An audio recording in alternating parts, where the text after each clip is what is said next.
We spend so much of our lives on this grand noble quest, the pursuit of happiness. It's written into the constitutions. It's the promise of 1,000 advertisements. A life without struggle, a life of pure, uninterrupted joy. But what if that whole chase is a trap? What if the very fact of trying to build a perfect, painless life is the one thing guaranteeing we'll never find peace? Because we all felt this. You're having a wonderful day, everything is going right, and then one tiny thing goes wrong. A single critical comment, a misplaced set of keys, a moment of doubt, and the whole perfect structure crumbles. By the end of this, you'll see why learning to find calm inside the chaos is a much more interesting game to play than trying to eliminate chaos altogether.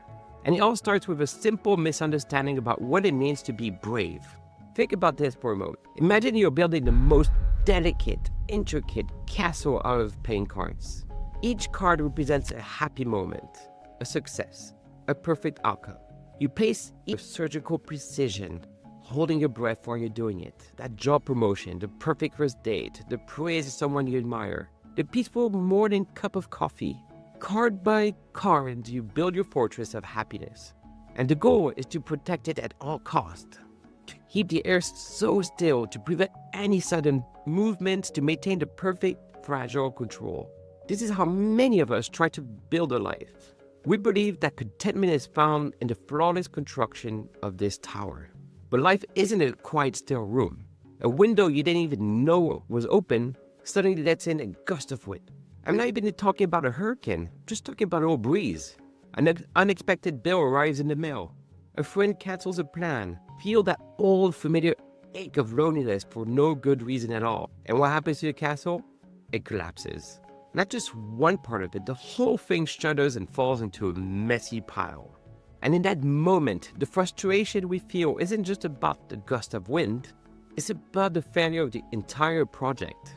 We build our ideas of peace on something possibly fragile. Therefore, we spend all of our energy not actually living, but just trying to prevent the unavoidable breeze. So maybe we're using the wrong metaphor. Maybe a good life isn't a castle of cards. Maybe imagine a great old oak tree in the middle of a field. Think of the storms it has endured. Not just breezes, but howling gales, torrential rains, and heavy snows. If that tree strategy was to be perfectly rigid to resist the wind of brute force, it would have snapped on its first major storm. A young, unflexible sapling is far more likely to break than an ancient tree that has learned the secret. And the secret is this: it just yields. It dances. When the wind blows, the mighty oak's branches sway. It doesn't fight the force, it moves with it. Its strength is not in its rigidity, but in the profound flexibility. The storm is not an enemy to be defeated, it's a chaotic partner. The one that could break it is the very same force that encourages its roots to grow deeper and stronger into the ground. And it's a funny thing to realize that so much strength comes from letting go of that absolute need for control. This kind of thinking, looking at something ordinary like a tree and finding a whole new way of seeing things, is what I love to do here. And if you're new here, I'm Dennis, and I like to explore everyday things with a curious mind. And this entire idea, this shift from a fragile castle to a flexible tree, it really solidified for me when I was thinking about something completely different. Bravery. For most of my life, I assumed bravery was the absence of fear. A brave person, I thought, was someone who simply didn't get scared. They felt no flutter in their stomach, no pounding in their chests. They were made of stone. But that's a child's understanding of it. And it's completely wrong. True bravery is being terrified. It's feeling that knot in your stomach, feeling your palms sweat, hearing that voice in your head screaming at you to run away, and taking the first step anyway. Therefore, bravery isn't the absence of fear at all. It's the courageous act of moving forward alongside your fear.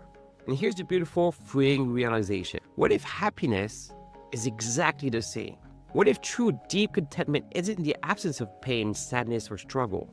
What if it's not the perfect sunny days with no wind, but rather it is the capacity to feel this disappointment, to weather the sadness, to experience the struggle, and to know deep down that you are strong enough to bend without breaking, to be the tree, not the castle of the cards.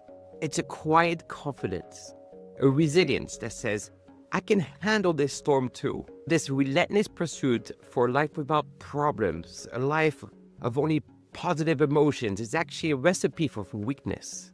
We're trying to grow a tree in a greenhouse, protecting it from all the elements, every breeze, and then we wonder why it can't withstand the real world. The chaos isn't the problem. The pain, the uncertainty, the messy parts of being human, they aren't failures.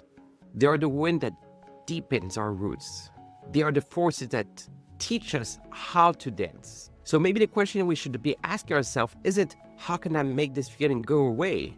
But instead, how can I make space for this feeling? And what is it here to teach me? The goal isn't to avoid the storm. It's to become a better dancer. So until next time, stay playfully. Stay playfully curious.